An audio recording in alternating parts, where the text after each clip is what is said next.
পরমাণু বোমা, যার নাম শুনলেই চোখের সামনে ভেসে ওঠে ধ্বংস আর বিভৎসতার দৃশ্য।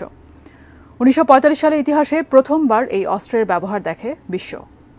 এদিকে এই অস্ত্রের পেছনে সাম্প্রতিক বছরগুলোতে ব্যয়ের পরিমাণ বেড়েই চলেছে। পরমাণু শক্তিধর দেশগুলো বর্তমানে পারমাণবিক প্রকল্প নিয়ে প্রতি সেকেন্ডে ব্যয় করছে প্রায় $৩,০০০। নিজেদের অস্তিত্ব টিকিয়ে রাখতে ভয়ঙ্কর খেলায় মেতে উঠেছে তারা। পারমাণবিক অস্ত্রের ব্যয় নিয়ে আরও জানাচ্ছেন শেখ ফরিদ।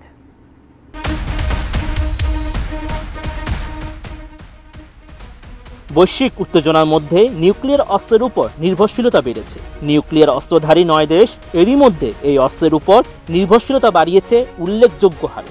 সম্প্রতি Stockholm international piece research institute প্রকাশিত একটি প্রতিবেদনে এ তথ্য জানায়। এতে বলা হয়েছে, দেশগুলো নিউক্লিয়ার অস্ত্রাগারের আধুনিকীকরণে গত বছর ব্যয় বেড়েছে 1/3।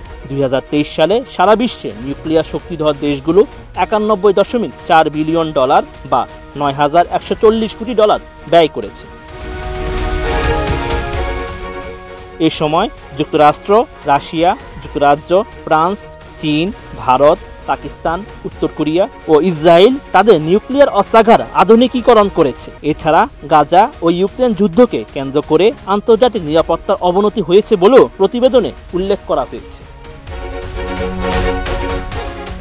প্রতিষ্ঠানটির গণবিধ্বংসী কর্মসূচির পরিচালক উইলফ্রেড ওয়ান জানান, শীতল যুদ্ধের পর থেকে আন্তর্জাতিক সম্পর্কের ক্ষেত্রে নিউক্লিয়ার অস্ত্রকে এত গুরুত্বপূর্ণ ভূমিকা পালন করতে দেখা যায়নি।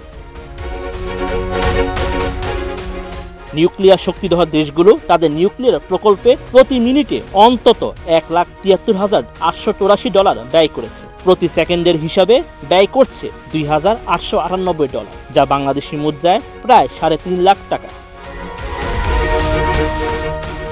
ডিজাইন, এলিগেন্স, বিউটি, সেরা পণ্য সবার জন্য জেভিকো। নিউক্লিয়ার অস্ত্রের পেছনে সবচেয়ে বেশি ব্যয় করেছে যুক্তরাষ্ট্র, মোট $5,150 কোটি। দ্বিতীয় অবস্থানে থাকা চীন ব্যয় করেছে $1,190 কোটি। তৃতীয় অবস্থানে থাকা রাশিয়া ব্যয় করেছে $830 কোটি। বর্তমানে সারা বিশ্বে 9,585টি নিউক্লিয়ার অস্ত্র আছে। মূলত চীনের নিউক্লিয়ার অস্ত্রের সংখ্যা 410 থেকে 500-তে গিয়ে ঠেকায় এ বৃদ্ধি ঘটেছে। বিশ্বে যে পরিমাণ নিউক্লিয়ার অস্ত্র আছে তার মধ্যে 90%ই রাশিয়া ও যুক্তরাষ্ট্রের কাছে। রাশিয়ার কাছে আছে 4,380টি অস্ত্র এবং যুক্তরাষ্ট্রের আছে 3,708টি অস্ত্র। Sheikh Farid, ATN news.